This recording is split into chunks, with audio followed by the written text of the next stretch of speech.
Bonjour tout le monde et merci de m'avoir convié à cet événement tellement important pour moi. Moi, je suis doctorante, hein, je suis âgée, mais je suis doctorante à l'Université de Bordeaux et je vais exposer aujourd'hui sur la scolarisation et la qualité de vie des élèves drépanocytaires au Sénégal, en milieu scolaire, familial et hospitalier. Je suis suivi aussi par deux directeurs de thèse, un au Sénégal et un autre qui est ici à Bordeaux, Éric Dugas, donc, et professeur Salim Diouf. Merci. Oui, Diapo. Voilà. Donc, selon un plan très simple, hein, je le fais en 5 points. Cadre problématique, hypothèse, cadre empirique et recommandations générales. D'abord, j'ai le micro. Merci. La drépanocytose, comme on l'a exposé tout à l'heure, hein, c'est une maladie de la douleur. C'est une maladie de la douleur qui est une maladie génétique qui se manifeste par des crises vaso-occlusives et une infection, une anémie, des complications qui retentissent tous sur la qualité de vie. Et moi, j'ai travaillé sur ce thème, j'ai fait ma recherche parce qu'il y a des réussites paradoxales, malgré qu'il y ait des enfants qui sont à l'école, comme mon cousin Adam, qui a actuellement 54 ans, et qui a dû faire un décrochage scolaire dès l'élémentaire, parce que la norme voudrait qu'il fasse un décrochage. Et je me suis posé des questions, parce que paradoxalement, comme le dit Bernard Lahy, il y en a qui ont réussi, des drépanocytaires, SS même, qui sont devenus aujourd'hui des ingénieurs, des enseignants et des cadres. Bon, donc, je travaille sur plusieurs concepts, 6 concepts, mais les concepts les plus importants, c'est déjà scolarisation, l'inclusion scolaire et aussi la qualité de vie. La scolarisation, comme chez nous, il y a la scolarisation dans plusieurs établissements, comme par exemple l'école coranique. Donc je précise que dans mon travail, la scolarisation c'est l'école laïque, dans un enseignement scolaire sous le contrôle de l'État, donc, et l'inclusion scolaire qui est définie par Charles Gardou comme un ensemble de pratiques pédagogiques qui permettent donc à chaque élève de se sentir valorisé, confiant et en sécurité, de sorte qu'il puisse réaliser son plein potentiel. Bon, pour la définition de l'OMS de la qualité de vie, c'est la perception qu'a un individu de sa place dans l'existence, dans le contexte de la culture et du système de valeurs dans lesquels il vit, en relation avec ses objectifs, ses attentes, ses normes et ses inquiétudes. Bon, avant, on définissait la santé comme une absence de maladie, tout simplement, mais de plus en plus, la qualité de vie, demande, intègre un ensemble d'indicateurs. Parmi ces indicateurs, comme l'a dit Nordenfeld, il y a, pour avoir une vie satisfaisante, tout ce qui doit faire le bonheur, le bien-être matériel, le bien-être subjectif, la santé physique et la santé mentale, tout ceci qui peut former ce qu'on appelle le bonheur, la qualité de vie. Voilà. Comme problématique, donc, on s'est rendu compte qu'il y a, à partir de mes constats, dans les établissements scolaires, des élèves qui sont restés en rang. Il y a donc des élèves qui sont noyés. Ils ont la drépanocytose, mais ces élèves sont noyés parmi tout le monde. Il n'y a rien qui n'est fait de façon spécifique pour ces enfants qui ont la drépanocytose et qui souffrent, qui sont donc avec les autres enfants. Si bien qu'on a une problématique au plan social, culturel, systémique, éducatif, médical, scolaire et familial, il y a une absence d'organisation systémique. C'est vrai qu'au Sénégal, il y a le plan Sénégal émergent. Il y a aussi la présence d'une unité pour enfants et adolescents drépanocytaires, l'ISAC, et aussi un centre de recherche. Mais malgré tout, on a constaté un cloisonnement entre l'école, la famille et l'hôpital. Chacun agit de sa propre, de son côté. L'école, les enseignants ne sont pas formés en éducation inclusive, il y a des effectifs pléthoriques, il n'y a pas de mesures d'inclusion. La famille n'est pas formée. Il y a une faible littératie en santé pour la famille. Désemparée, la famille croit plus à la sorcellerie, aux croyances occultes. Hein? Et il y a toujours ces problèmes de consanguinité. Le mariage entre des membres de la même famille est encouragé. Et même, hein? Et pas de test prénuptial. Hein? Pas de test prénuptial. Hein? L'hôpital ne gère pas la qualité de vie. L'hôpital s'occupe des aspects cliniques, mais la qualité de vie, la cherté des soins, il y a des pénuries de médicaments, etc. Si bien que les élèves qui sont atteints de drépanocytose ont tous ces problèmes, la fatigabilité, la douleur, les violences, les stigmates, les absences, tout ça aboutit au décrochage. Et comme hypothèse, donc, je me suis posé mes hypothèses, c'est que est-ce que ces enfants, ces élèves, connaissent bien leur maladie? Les drépanocytaires ont des connaissances partielles et des représentations erronées sur leur maladie. On a eu évolution, complication, deuxième hypothèse. Les dispositions pour améliorer la scolarisation et la qualité de vie des drépanocytaires ne sont pas mises à l'école. Troisième, les pratiques familiales sont inadaptées. Et enfin, la scolarisation et la qualité de vie sont insuffisamment prises en compte à l'hôpital. Voilà. J'ai voulu donc, je suis parti donc, mon cadre empirique, j'ai travaillé sur 200 drépanocytaires. Je vais poursuivre, parce que ce n'est pas fini. Si en 4e année de thèse, je vais poursuivre pour aboutir à 400 drépanocytaires. Mais pour le moment, j'ai pu quand même trier sur les 200 drépanocytaires. Et comme critère, c'est qu'il faut qu'ils soient consentants et qu'ils aient plus de 10 ans, qu'ils soient déjà des élèves ou qu'ils aient été élèves. En tout cas, qu'ils connaissent la scolarisation. Et voilà. Données qualitatives, j'ai travaillé avec les parents, les enseignants, les médecins pour avoir des recueils de verbatim.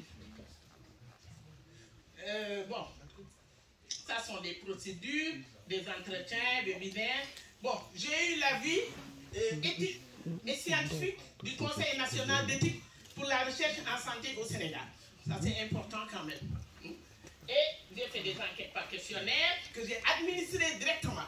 Parce que les parents et les familles, même les drépanocytaires, n'ont pas accès à Internet pour que je puisse utiliser d'autres méthodes. Et des entretiens semi-directifs, donc, avec une observation participante et à animer des séances d'éducation thérapeutique, par exemple au niveau de l'ISA, l'unité pour les enfants et adolescents de soins, pour les enfants et adolescents drépanocytaires, avant de faire des études, analyses, discussions. Bon, pour les répondants, parmi les 200 drépanocytaires, il y en a 108 qui sont de sexe féminin et 92 de sexe masculin. Je me suis rendu compte donc en triant qu'il y a pour les poulards, parce qu'il y a des ethnies qui dominent au Sénégal, hein, les Peuls, les Fouladous, les poulards.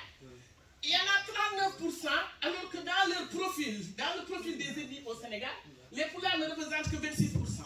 Bon, contre les Wolofs, 32% de Wolofs.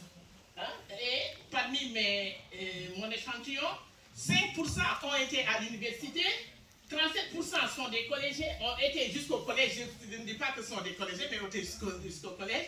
Et le cours d'initiation, le CI, qu'on appelle le CI, il y a 3% qui n'ont pas dépassé le CI et qui sont sortis de l'école. Voilà. Pour la connaissance de la drépanocytose, il y a mes résultats ont montré une faible connaissance. Certains drépanocytaires n'ont pas hésité, et ça quand même c'est important, à me dire que c'est une maladie contagieuse. 28,5%. D'autres, le quart des drépanocytaires ignorent que c'est une maladie génétique.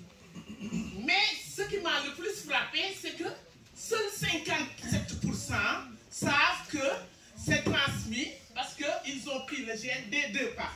La plupart disent que ça provient de notre maman, c'est notre maman, c'est notre maman.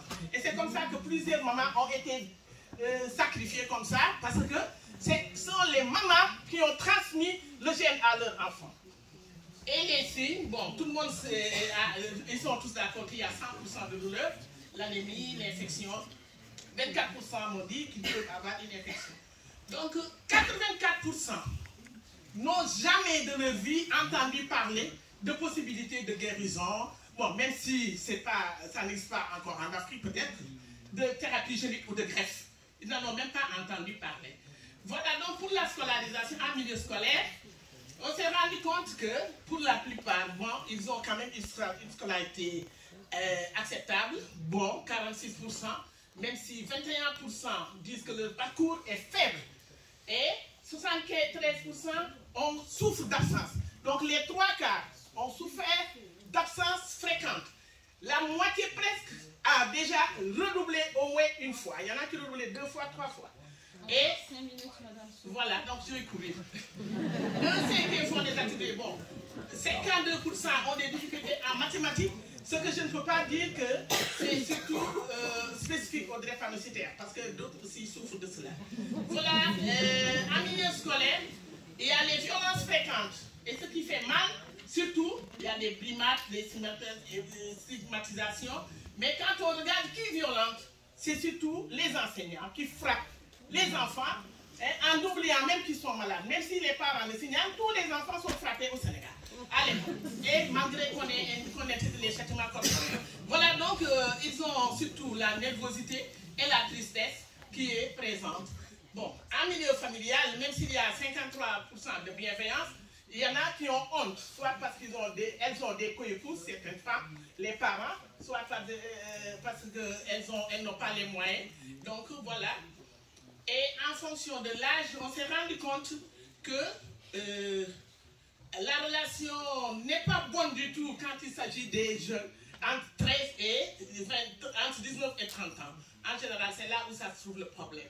Et le bien-être par rapport à l'âge, toujours par rapport à ces jeunes, 68% sont plus nerveux et irritables chez les 19-30 ans par rapport aux autres.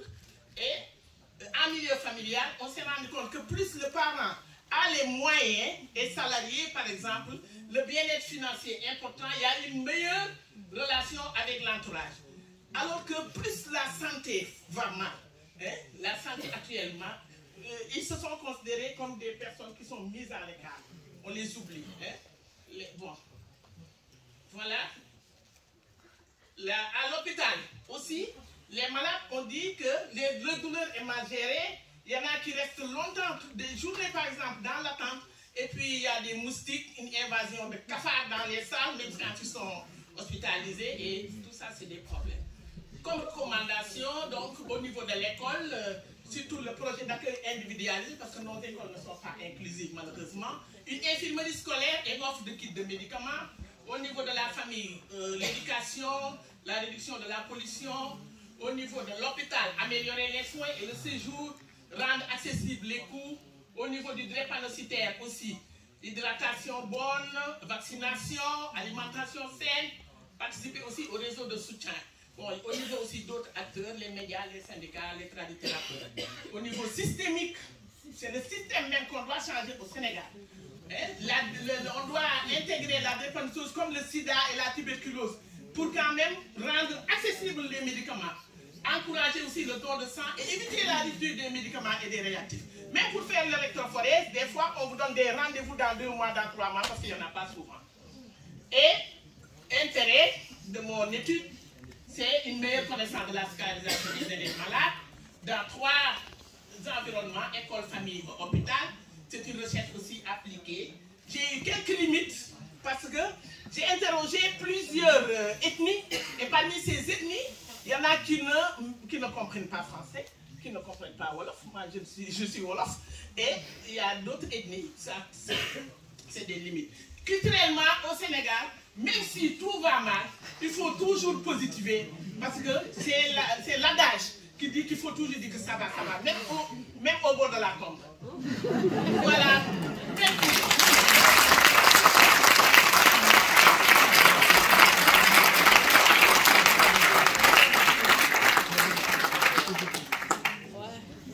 Merci. Merci. On va ovationner à nouveau nos 3 présentateurs.